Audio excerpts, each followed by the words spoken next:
Hello everyone! So for today's video, ituturo ko naman sa inyo kung paano ginagawa or mag-edit ng inyong YouTube banner gamit ang Canva this 2025.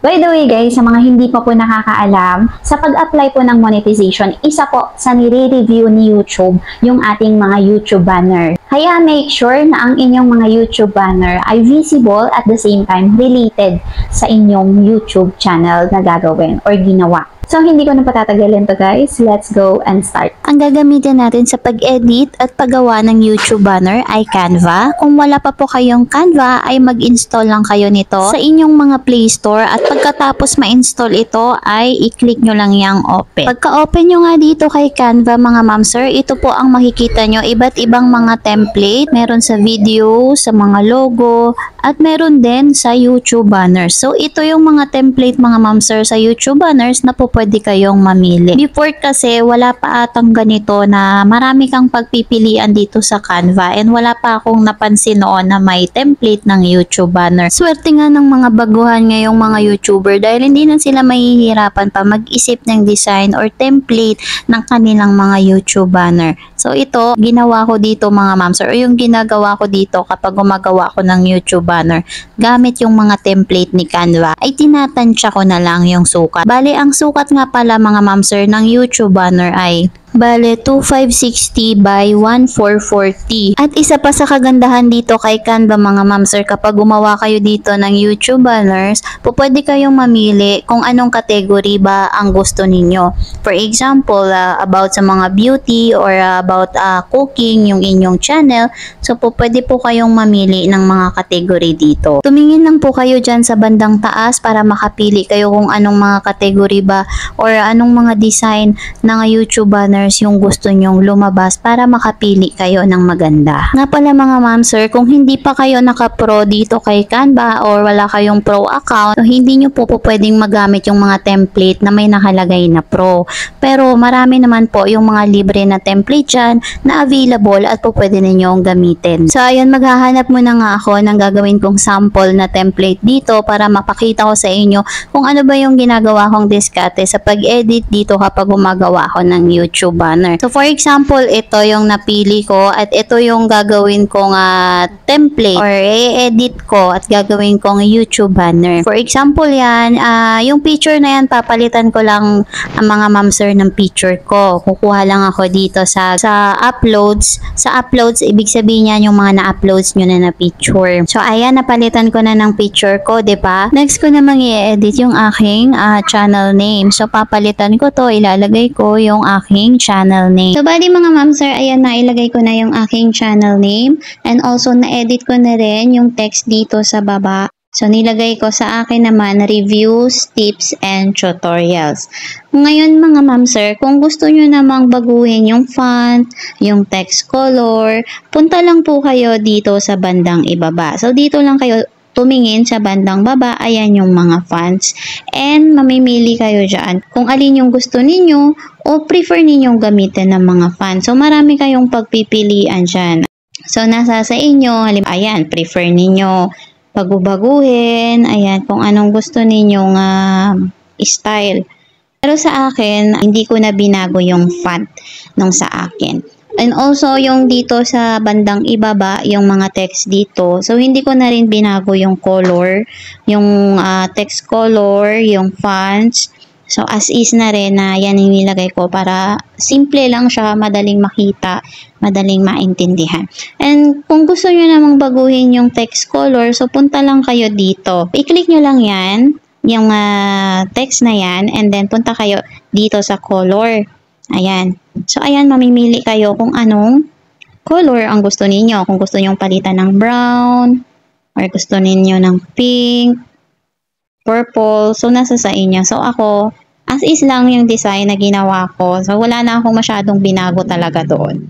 And then dito naman sa mga icon na nasa baba, itong may nakalagay na bell button and yung subscribe, di ko na rin tinanggal yan kasi okay din naman na merong ganyan. So hindi ko na siya pinalitan. Yun nga yung kagandahan dito sa mga YouTube banner designs kay Canva kasi hindi ka na masyadong mag-iisip pa, mag-i-effort kasi magaganda na kaagad yung mga designs dito sa mga templates. Bali, nag-add lang ako dyan ng YouTube icon. Ito mga ma'am sir, yung logo na yan ni YouTube. So makukuha yan mga ma'am sir, mada-download yan dyan kay Canva. So makaka-download kayo ng mga symbols dyan. So pupunta lang kayo dito. I-click nyo lang po yung elements na yan na nasa baba. I-type nyo lang po dyan sa search bar kung ano po yung mga hinahanap ninyo na symbol. So for example, ako hinahanap ko yung logo icon ng YouTube. So ayan po yung tinype ko, YouTube icon. So mamimili kayo dyan. Napakaraming mga YouTube icon yung pwede dyan na walang bayad.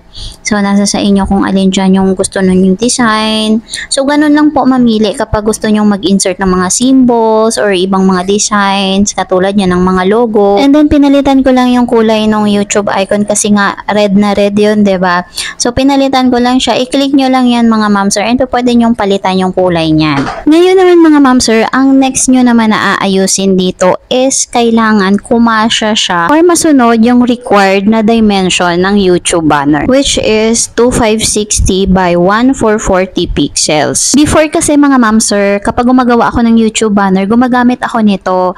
So, nagda-download ako nito sa Google. So, para ma-make sure ko na tama yung size na gagawin ko na YouTube banner. So, ganyan yung ginagawa ko before. Ngayon kasi mga ma'am sir, tansya-tansya na lang yung ginagawa ko. And ang kagandahan kasi, dito kasi yung mga YouTube banner na to kay Canva. So, konting adjustment na lang yung gagawin mo para mapagkasya mo and ma-meet mo yung required dimension na yon ng YouTube banner. So, ako, ang ginawa ko dyan mga ma'am sir, kasi nga habang ini-edit ko siya, alam ko na malaki and hindi siya kakasya. Kasi dito sa required dimension na to, kailangan mapagkasya mo siya sa gitna. Pansin nyo mga ma'am sir, yung pinakagitna, yung matingkad na pagkagitna, yan yung area na yan, kailangan hindi ka lumagpas dyan. Hindi lalagpas yung mga design mo dyan kasi useless, hindi yan makikita. Hindi yan magre-reflect doon once na in-upload ninyo as YouTube banner ninyo. Sa paggawa ko ng YouTube banner dito kay Canva ngayon mga ma'am sir, hindi na ako gumamit ng guide na katulad no na ida-download ko pa sa Google. So ito, pwede nakasing tansyahin mo na lang dito kasi itong mga YouTube banner na to, hindi nalalayo yung dimension niya doon sa required dimension kay YouTube. So, dito, pwede mo nang i-adjust yan paliitan mo lang, papaliitan mo lang sila and then kapag alam mo na sa sarili mo na okay, mag-fit na ito doon sa dimension, doon sa area na yon na kailangan na hindi lumagpas yung mga design mo and that's okay. Pwede mo nang i-upload yan doon sa iyong YouTube channel. So, ayan, for example, isi-save ko na to sa gallery ko and okay na, ready na to para i-upload ko doon sa YouTube as my banner.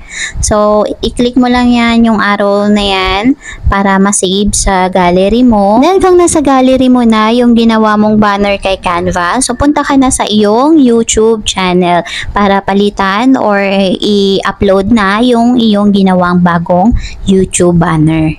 So, kapag magpapalit po kayo ng inyong YouTube banner, i-click nyo lang po itong pencil na to sa gilid. Ayan, para ma-edit.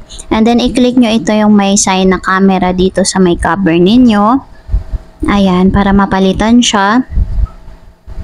And, ayan, i-upload lang natin ulit yung ginawa natin nakaraan. Ayan, para makita nyo lang. O, diba kasha?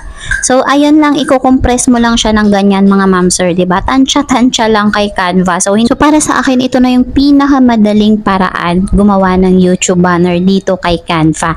So, hindi mo na kailangan mag-download pa sa Google nung guide na yon na sample ng paggawa ng YouTube banner. So, pag okay na, i-click mo lang yung save para masave na yung iyong ginawang YouTube banner. Ganun lang kadali dito kay Canva gumawa ng YouTube banner ngayong 2025. Hindi na kayo pahihirapan. Unlike before na medyo masyadong ang dami mo pang gagawin bago ka makapag-create ng YouTube banner.